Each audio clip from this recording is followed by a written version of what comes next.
Waarom hoor ek Christene sê, ek is verlos deur die bloed van die lam? Ja, dit is regtig 'n diep frase. Kom ons pak dit bietjie uit. Kom ons praat eers oor wat dit beteken om iets te verlos. As jy iets besit, behoort dit mos aan jou, nê? Nee. Maar dinge kan verlore raak of gesteel word en dan besit iemand anders uiteindelik iets wat regmatig joune is. So, ek moet dit terugkry. En jy kan dit op verskeie maniere doen. Jy kan dalk een of ander soort bewys van eienaarskap toon, of jy moet dit dalk terugkoop, of jy kan dit eenvoudig terugeis. Hoe dit ook al gebeur, dat dit teruggaan na jou as die regmatige eienaar, dit is wat die Bybel verlossing noem. Goed, maar wat beteken dit vir 'n persoon om verlos te word?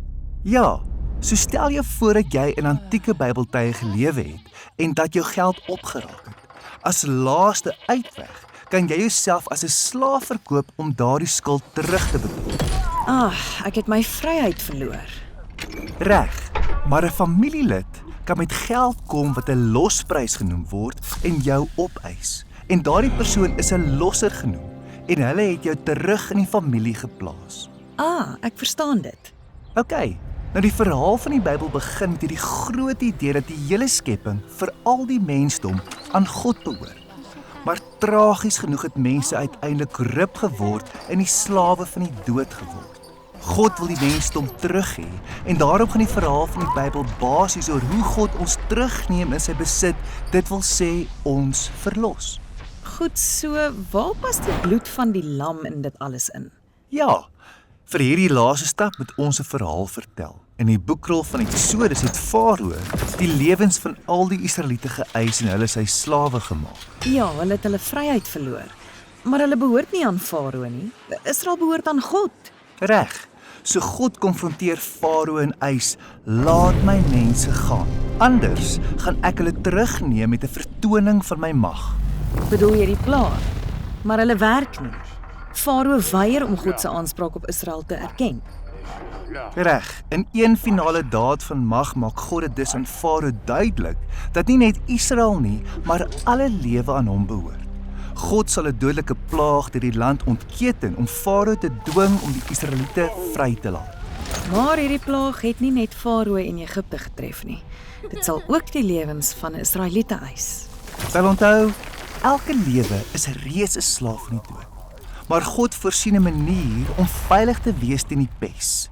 En dit is waar die Paasmaaltyd gaan, waar elke gesin die bloed van 'n foutlose lam op die deurkusyne van hulle huis sit om hulle te beskerm. Hoe werk dit? Wel, die lam is 'n simbool van 'n lewe wat heeltemal aan God behoort, onaangeraak deur die bose of die dood. En dit beteken dat die dood geen regmatige aanspraak daarop het nie.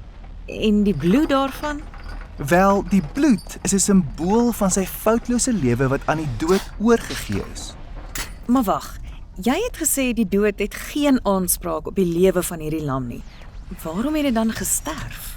Ja, presies. Dit is nie regverdig nie. Maar omdat hy sy lewe oorgegee het, kan dit, kom ons sê, sy lewenskrag aan ander gee om 'n weg terug na die lewe saam met God oop te maak. OK, so om terug te gaan is soos om in 'n huis te wees wat bedek is met die bloed van die lam, beskerm teen die dood en wat aan God behoort. Ja, so op die Paasnag bevry God mense van dood. En die volgende dag laat Farao sy aanspraak op Israel los en so bevry God hulle ook van slawerny. En albei bevrydings is sentraal tot wat verlossing in die res van die Bybel beteken.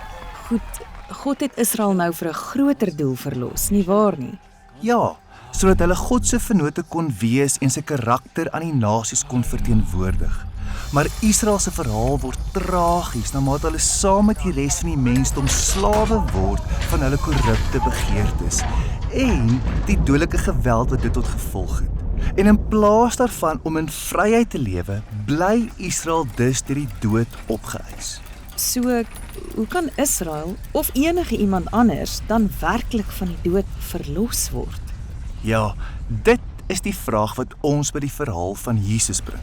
Jesus het dus rondgegaan en die koms van God se verlossing aangekondig. Hy het 'n lewe gelei wat ten volle toegewy was aan liefde vir God en ander en het hulle van siekte en die dood bevry. toe het Jesus gedurende die Paasnaweek na Jerusalem gegaan om die mag van die dood self te konfronteer. En die stadsleiers besluit om hom dood te maak. Maar hy was onskuldig. Daardie leiers het geen reg om sy lewe te eis nie. Reg, dit was nie regverdig nie. Maar in 'n daad van vrygewige liefde het hy sy lewe vir ander oorgegee. En toe Jesus uit die dood opgewek is, het alles duidelik geword. Jesus is God se groot teeneis teen die dood.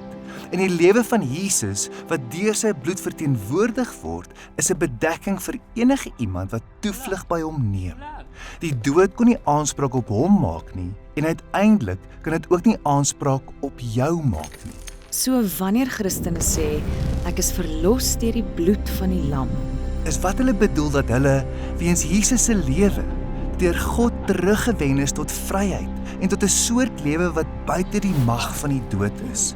Ons behoort aan God en niks kan dit verander. Dit is wat dit beteken om deur die bloed van die lam verlos te wees.